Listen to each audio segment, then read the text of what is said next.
Alright, today we're going to discuss a little bit about Mexico's pest analysis.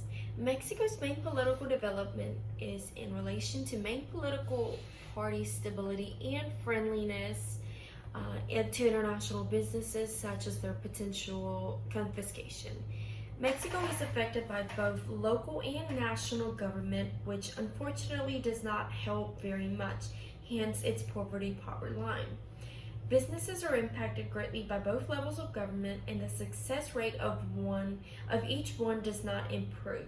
Regardless of how many incentives are given to these small businesses, the entrance rates just seem to gradually increase, making it difficult for them to succeed and excel within the industry.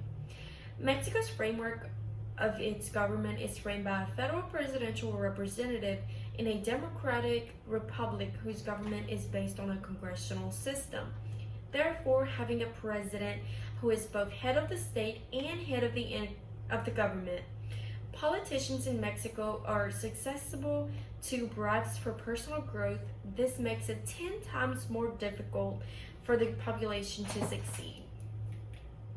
Mexico is a friendly and welcoming country, and it appreciates foreigners and their willingness to invest within it. Having them come relax and take things one step at a time is very much appreciated. However, their non-ability to speak Spanish does alienate them from the general public. Thus, in some areas, Americans are ultimately found to be suspicious and or even in a situation where the population does tend to be hostile towards them. Ultimately, the hostility is due to political views as well as the tension between Mexico and other countries. Regarding their social cultural analysis, you will learn more about its demographics ranging from population trends to age distribution, per capita income percentage, living in urban versus rural areas, as well as cultural factors such as religion, family, and values. Poverty covers those earnings which are less to that being able to afford food, utility bills, a home, and also personal expenses. It was further impacted just last year as Lopez Obrador, which is Mexico's current president, dismissed calls to take on new debt and stuck to pre-pandemic policy of austere spending while boosting a budget for a range of social programs. Does not help the country at all whatsoever. Regardless of Mexico's poverty, it continues to improve in literacy rates as well as the education-wise. A vast majority of the children are enrolled in school at a primary level, even though a good amount of these children tend to stop going to school around the age of 15. They then go into the working field. They find employment opportunities, and then they tend to excel and learn one or two or more specializations.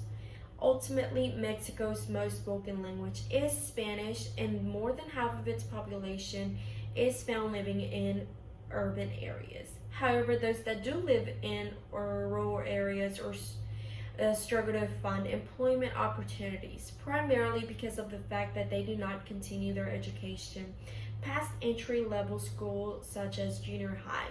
And in this case, they are forced to relocate to urban areas where they can ultimately find jobs. In addition, religion in Mexico is very important. Approximately 83% of the population in Mexico identifies as Catholic.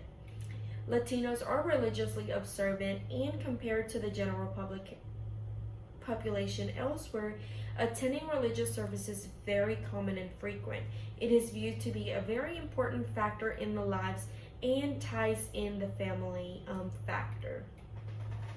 Hence, in Mexican households, you can find out to a total of 3 or more generations within it. Because Mexico has a strong foundation of trust and family is very important, they will be very close with one another.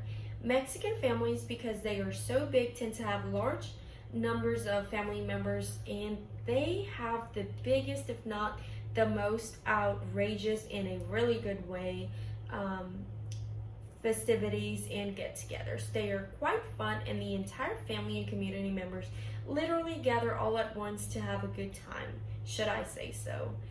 The Mexican community, furthermore, begins with the family ties all of the time from the moment you were born to literally an old age. Mexican technological advancements, too, in terms of research, funding, manufacturing, legislation, intellectual property issues, technological education, have evolved tremendously. Mexico shares the border with the United States, hence it is easier to trade with. Because of the technology evolves every day, it is easy to help others attain jobs from and within the industry. Guadalajara Center, being also the second largest, has become one of the most important for research and development, programming, and design in the country. Mexico has a free market economy, calling for an absence of coerced transactions or conditions of ongoing transactions. The way through which in the economy it is currently functioning by is very largely diversified and strong. Within the oil sector, remittances from the United States, exports, agriculture, mining, tourism, and industrial activity playing the most significant roles for this growth specifically. Based off of Rostow's modernization model, Mexico is in stage 5 of its current growth stage, classifying Mexico as a more developed country since they have a traditional society, and industrialization has since taken place and is maintaining an ongoing average economy. Also, there is an uncertain business environment which will likely cap investment due to our president's proposal of an energy reform and attempts to remove some political checks and balances. Mexico has been successful in the following 3 international trade agreements for the purpose of the report. These international trade agreements being the Mexico-Europe Free Trade Agreement, the Trans-Pacific Partnerships in Mexico, as well as the Pacific Alliance. Again, Mexico does share the most exports to the United States, and those that are members of the WTO are the United States, Canada, China, and Germany. The benefits of these trading partners have been that of the WTO trading system that vary widely. Benefits being anywhere from helping promote peace, disputes are handled constructively, rules that make life easier for all within, free trade cuts, the cost of living. It provides more choices of product and quality, as well as trade raises incomes, and trade stimulates economic growth. And finally, the system that is encouraged of good government.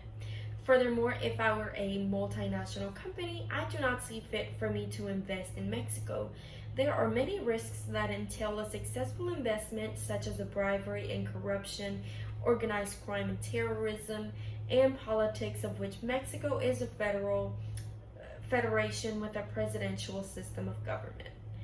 Overall, this past analysis has given the large assortment of insight of how Mexico has been able to function for so long. Anywhere from how it has been cooperating with allies to keep a free market economy to the successful international alliances it has made. And even though Mexico's family ties, traditions, and festivities and cuisine as astonishingly delicious it can be, the country is overrun with corruption, unfortunately. There is a lot that can be done to help the civilians in Mexico, and this can increase their happiness in the long run. I really look forward to seeing how it will prosper in the years to come.